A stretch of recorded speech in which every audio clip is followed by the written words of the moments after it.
I think Kelvin Shepard is a future head coach in the National Football League. It may even be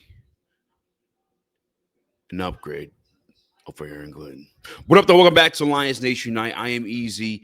Please, please, please do me the biggest favor in the world right now and smash the like button. Be a friend, tell a friend, share this video. If you hate it, if you love it, disagree, share somebody who wants to argue me. I'm gonna have a lot to say. Training camp has started. All right, it's officially underway.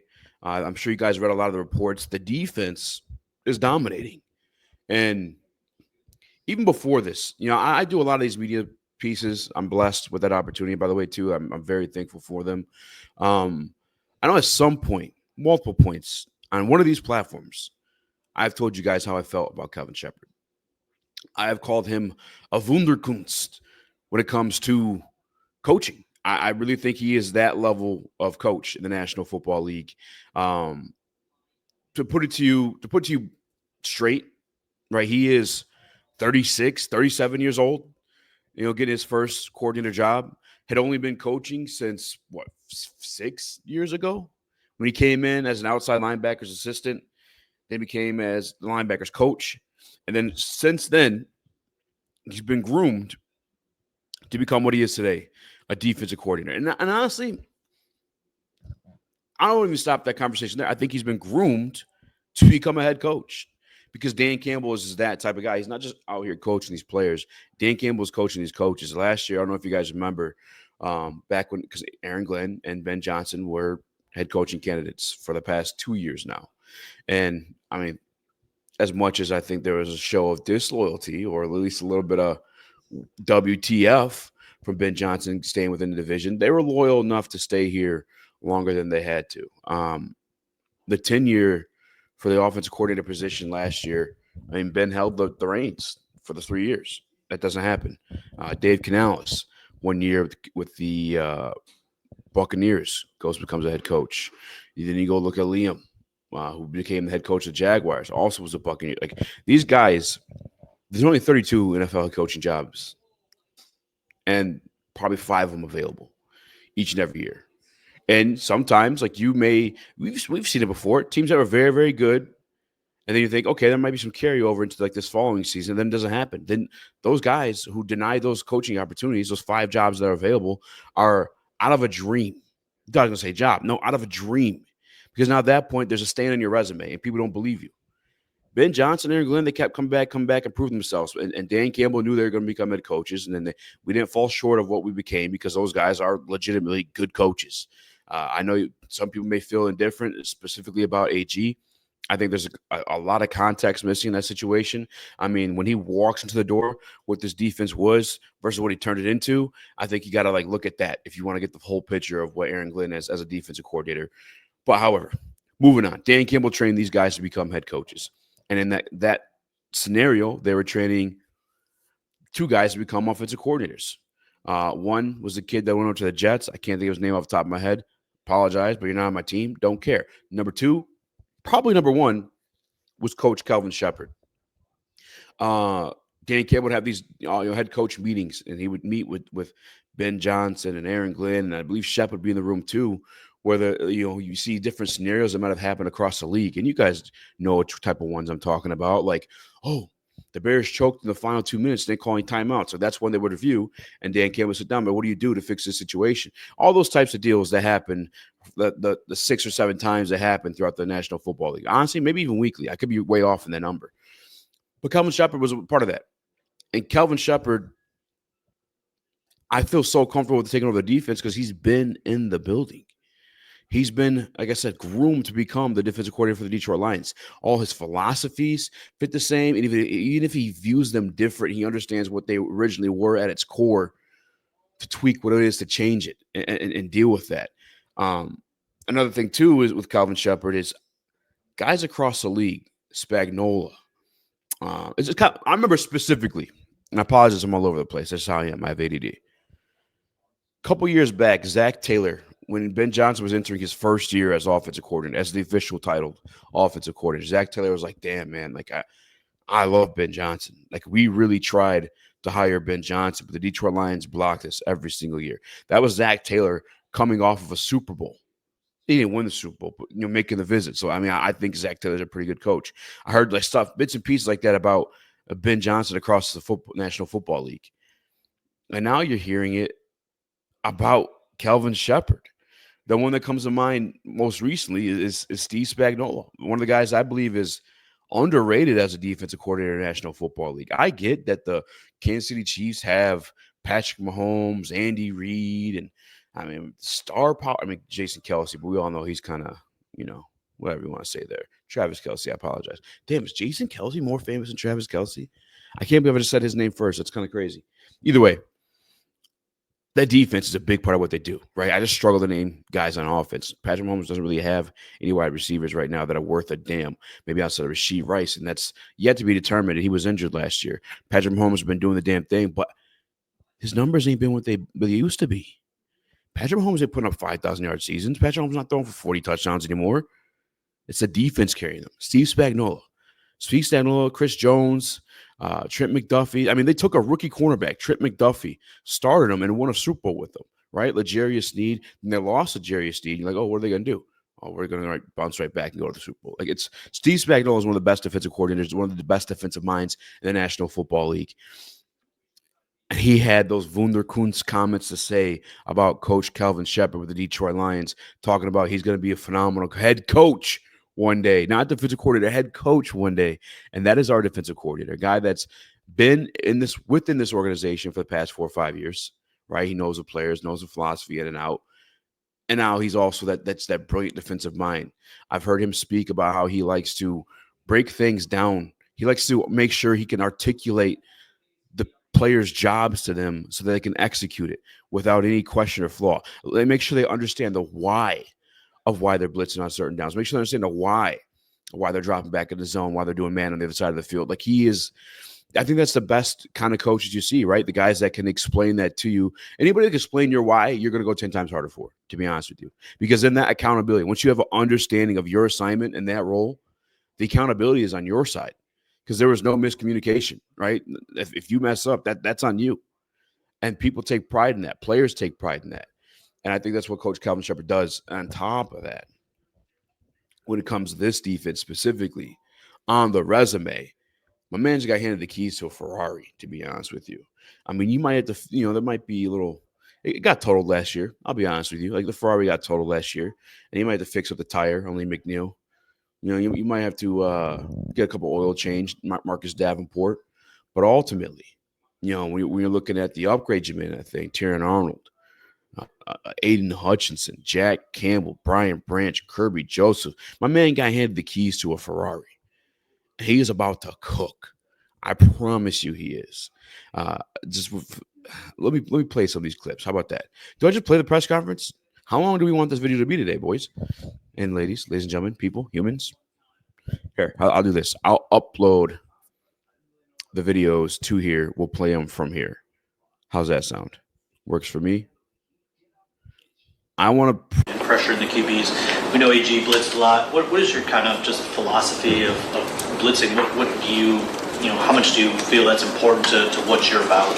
It's very important. We're going to be aggressive. I think guys that's been around here since I came here know I'm an aggressive guy.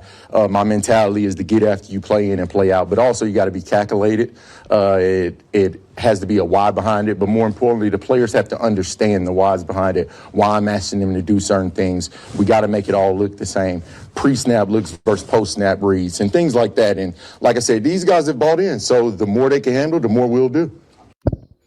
That's Kelvin Shepard talking about the Detroit Lions philosophy, Dan Campbell's philosophy about constant pressure. And if you know, last year the Detroit Lions finished amongst the top teams in pressure, but not amongst the top team, one of the top teams in sacks. I think we were like 13th or something like that. And obviously, Aidan Hutchinson is a part of that. But when you're still ranking up there in pressure, it's not really much of an excuse at that point, right? So Coach Kelvin Shepard, his solution to this, because again, I think he's a brilliant football mind, has been to attack the ball. To attack the football. And it sounds like such a common sense move. We weren't doing it before. Straight up. So let's, in a scenario where the reason why I love this is, let's say you have Aidan Hutchinson on 4th and short, or whatever you want to call it, any scenario. I don't know why I went 4th and short. That's actually really weird. 3rd and 10. And he's rushing the quarterback, but he's just not getting there. Well, now that you've changed the team's philosophy to constantly attack the football. I mean, you guys heard about the fights in camps. That's why there's been fights in camps. Guys attacking the football after the catch, and it's knocking guys down, and guys are getting up, getting in their faces, attack the football, constantly attack the football. If Aidan Hutchinson can't get to the quarterback, get your hands up and get your hands in the damn football. Deflect the pass or knock it out of the quarterback's hands. Like, play the football. That's I mean, Chris Spielman walked up to Kelvin Shepard. He said in the press conference yesterday, too, I hadn't seen this amount of violence in this place in over 4 years. That is Chris Spielman saying to Kelvin Shepard. I think we're going to see a different tenacity out of this defense, but attacking the football is just number one. I love that mentality. I love the fact they're going to blitz, but more than anything, I love the fact they're attacking that football. And another reason why I love the fact they're attacking that football is because of, I think I'm going to click the right video. This. Nope. Definitely the wrong video. It actually was the right video. Apologize. Is it just not gonna? We're just not gonna play? All right. Well, I lied to you then. There's no video. Is it just a screenshot or something? Let's try this. Let me add the video I want, which is about the Detroit Lions secondary, which I believe is this one. Yeah, I believe that's the strength of not only the defense, but that's one of the deepest spots on the team when you talk about our secondary and the corner position. And that's going to be a luxury to us this season as far as moving people around, being able to create different matchups that we want to dictate, not what the offense is trying to dictate. And these guys are growing. Terrion Arnold took a huge leap, in my opinion, this offseason. He progressed during his rookie year, but he's come in not only this offseason, but this training camp looking like a different guy. His body's more developed, but also from the neck up, the mental aspect of the game. He's seeing it faster. He's feeling the routes faster. So that's a guy I've already seen a leap in, and I've been anxiously looking forward to Rakestraw getting back out there because he's a guy in the spring that you saw taking that next step as well. But with guys like DJ Reed and Meek Robinson leading that crew, showing them how to work, showing them how it's done, I think we're headed in the right direction for sure. Boom. So here we go. I told you guys he got handed the keys to Ferrari. That's another reason why, too. I maybe you guys haven't been paying attention. I apologize if we haven't been keeping you up to date enough, but Terrion Arnold has been phenomenal in camp this year. And I think you could see last year he was always in phase, but could never seem to get his head turned around to make a play on the football, whether it be pass deflection, whether it be interception. Didn't record a career interception last year in his rookie season, but this year it's coming because so far in camp, we've seen, not just heard stories because they put the highlights out there. We've seen him lock down Jameson Williams, who we've heard has taken a phenomenal leap in his game as well. We've seen him lock down Amon-Ra St. Brown, who is an all-pro, back-to-back, first team. We've seen him pick off a ball targeted to Amon-Ra St. Brown, back-to-back, all-pro, first team. And, oh, by the way, the interception was with one freaking hand. Back in college, Terrion Arnold also played the star position, which is like a glorified nickel safety hybrid when it first stepped onto the field his freshman season.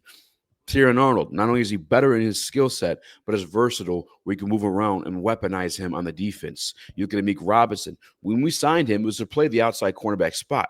However, Terrion and Carlton Davis were there, and they outperformed them there. But Meek Robinson, a guy who could play the outside cornerback position, but also played nickel, a guy who could weaponize on that defense and move around. Brian Branch, a guy that moved in safety, but came into this league as a nickel, a guy who could weaponize, move around on this defense. DJ Reed, who you just signed at a discount to what you got Carlton Davis, lost Carlton Davis too, but is probably equally as productive, especially if you consider the fact he plays more games. DJ Reed has played safety, has played nickel, has played outside corner, a piece you can weaponize on that defense. And all those guys, by gosh, are balling right now in camp and have balled at certain points in their careers outside Terrion. But again, this is sophomore season. I'm expecting, I have big expectations for this defense. I really do. I would venture to say that I think that they could outperform the offense. And I know that may sound crazy to some, because I know a lot of that stuff is turnkey over there as well. But I really think they can. The offense is a question about the offensive line. And I know the defensive line is a little bit choppy right now. Aidan Hutchinson is going to ball no matter who's there. right? It's obviously going to help a little bit more once Aleem McNeil is back. You do have Tyreek Williams, they've been calling Baby Aleem since they drafted him. So hopefully that comes to fruition. Marcus Davenport, by all reports, is dominant in camp. No pads yet, but he's been working Penei Sewell. He's been working Taylor Decker. We've read the stories. I've read the lines at least. We've been talking to the beat reporters. I think this defense is locked and loaded. I think Shep just got the keys to a Ferrari, and he might be driving that to a head coaching situation at some point. And I just hope we got the next guy in line. Maybe it's Sean Deion Hamilton who's taking over for the linebackers now. I don't know, but I truly have the utmost respect and faith in the Detroit Lions defense this year, more than I ever have in my entire life. My entire life, there's always been like one thing you could nitpick about the Detroit Lions defense. I remember back when Sue and them were here, they were phenomenal at the run front, like fantastic. Passing game in the secondary, it was questioned. There was times when the secondary was elite. Run defense was not. Like, it's just always been like something, one this, that, or the third, like something weird all the time. I think for the first time in a long time, we have a complete defense. Jack Campbell, they've been saying him and Jared Goff are having like mental chess matches at the line of scrimmage. I'm talking like, what was the scenario? I think Luke Kuechly, right? Or what was it when Cam Newton was at the goal line and he's calling audibles and the linebackers calling audibles back? Like that. That's where Jack Campbell is at his development. I think he's going to be phenomenal. I know this question about Alex Aloni. I think he will be back, and I thought he was phenomenal as well. There's a reason why he wants a new contract, right? Because he's been balling out of his mind. Derek Barnes is another piece people are forgetting about that as a Sam linebacker. We've seen him do it. Can get after the quarterback. And don't forget the game-sealing interception he got against Tampa Bay Buccaneers in the playoffs. Can also play a little bit of coverage. He's talking about that he's gotten better. Did I mention that Aidan Hutchinson, the coaches are saying he's gotten better? Not Aidan Hutchinson himself. The coaches are saying Aidan Hutchinson looks better. He's got more bend than he did previously. I mean, big expectations for this defense. If I'm wrong, you let me know in the comment section down below. Who will be better this year, the Detroit Lions offense or the Detroit Lions defense? I'm going with the defense. I think Kelvin Shepard is phenomenal. I will maybe try to link up the press conference he did. If you listen to that, you'll get the same Dan Campbell-esque energy where you kind of want to run through a wall. Like, phenomenal hire by Dan Campbell and the coaching staff. I mean, they hired him as linebacker coach and just groomed him to be this position anyway. But, yeah. Either way, that is my take on the Detroit Lions defense and Coach Kelvin Shepard.